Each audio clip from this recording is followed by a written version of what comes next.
11 kabanata. Ito ngayon ang tanong ko. Itinakwil na nga kaya ng Diyos ang kanyang bayan? Hindi.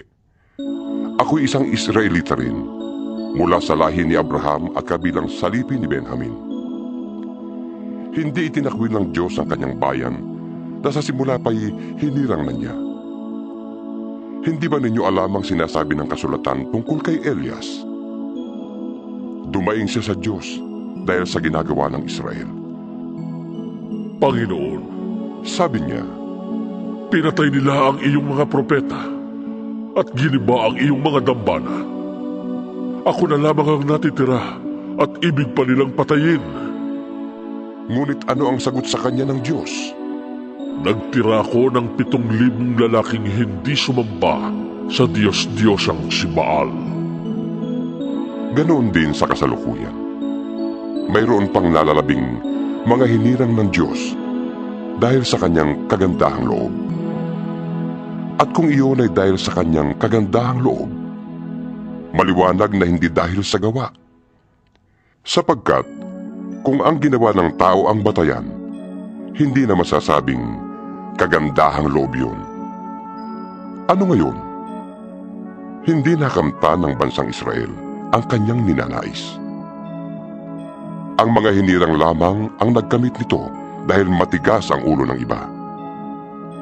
Ganito ang sabi ng kasulatan.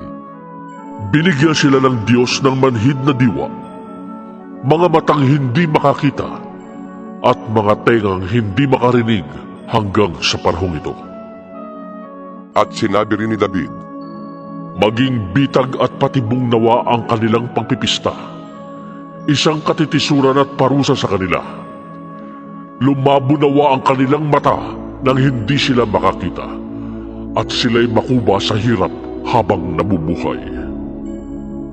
ito naman ang tanong ko ngayon. Ang pagkatisod ba ng mga Israelita ay nangangahulugang sila'y tuluyan ng bumagsak? Hindi. Sa halip, dahil sa kanilang kasalanan, ang kaligtasan ay nakarating sa mga hintil upang mainggit ang mga Israelita sa mga ito.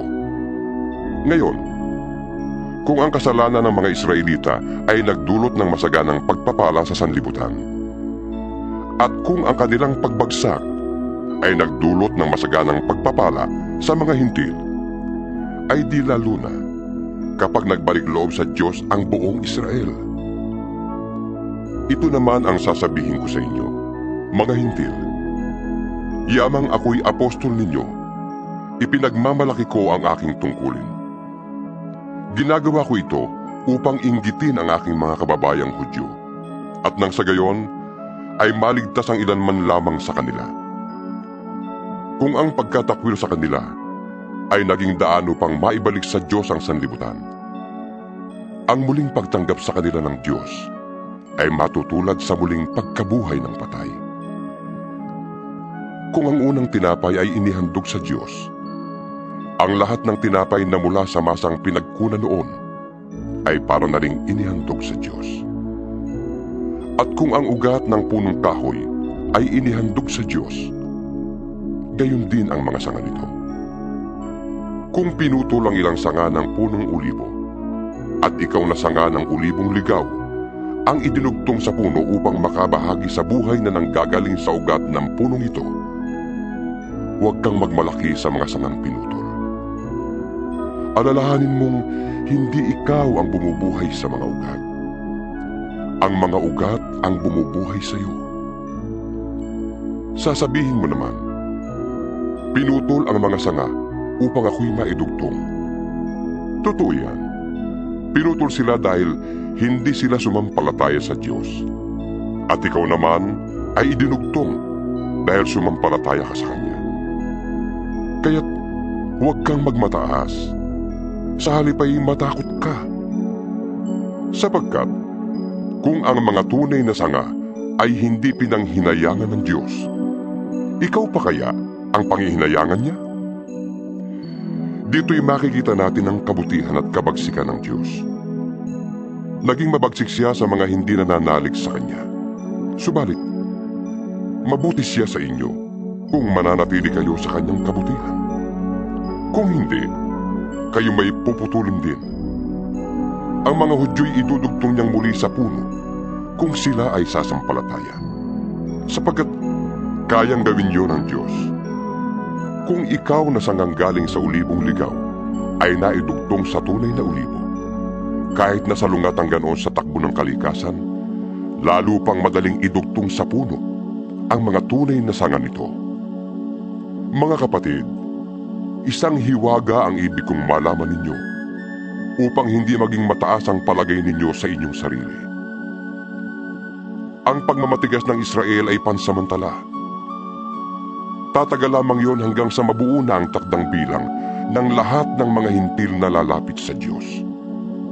Kapag nangyari yon, maliligtas ang buong Israel ayon sa sinasabi sa kasulatan. Magbubuhat sa Siyon ang tagapagligtas. Papawiin niya ang kasamaan sa lahi ni Jacob. At ito ang gagawin kong kasunduan namin kapag pinawi ko na ang kanilang mga kasalanan.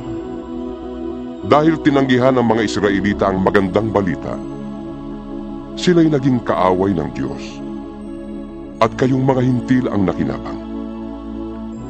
Ngunit dahil sa sila'y hinirang ng Diyos, sila'y mahal pa rin niya, alang-alang sa kanilang mga ninuno. Sapagkat hindi nagbabago ng isip ang Diyos tungkol sa kanyang mga kaloob at pagtawag. Noon, kayong mga hintil ay hindi sumusunod sa Diyos. Ngunit ngayon, kayo ay tumanggap ng habag ng Diyos nang hindi sumunod ang mga Hudyo. Gayon din naman, ngayong nahahabag ang Diyos sa inyo. Ang mga Hudyo naman ay hindi sumusunod upang mahabag din ang Diyos sa kanila. Sapagkat hinayaan ng Diyos na maalipin ang lahat ng tao sa kasalanan upang maipadaman niya sa kanila ang kanyang habag. Lubhang napakasagana ang kayamanan ng Diyos. Di matarok ang kanyang karunungan at kaalaman. Sino ang makapagpapaliwanag ng kanyang mga kapasyahan? Sino ang makakaunawa ng kanyang mga pamamaraan? Gaya ng nasusulat. Sino ang nakakaalam sa pag-iisip ng Panginoon? Sino ang maaaring maging tagapayo niya? Sino ang nakapagbigay ng anuman sa Diyos na dapat bayaran ng Diyos? Sapagkat mula sa Kanya at sa pamamagitan niya at sa Kanya ang lahat ng bagay. Sa Kanya ang karangalan magpakailanman.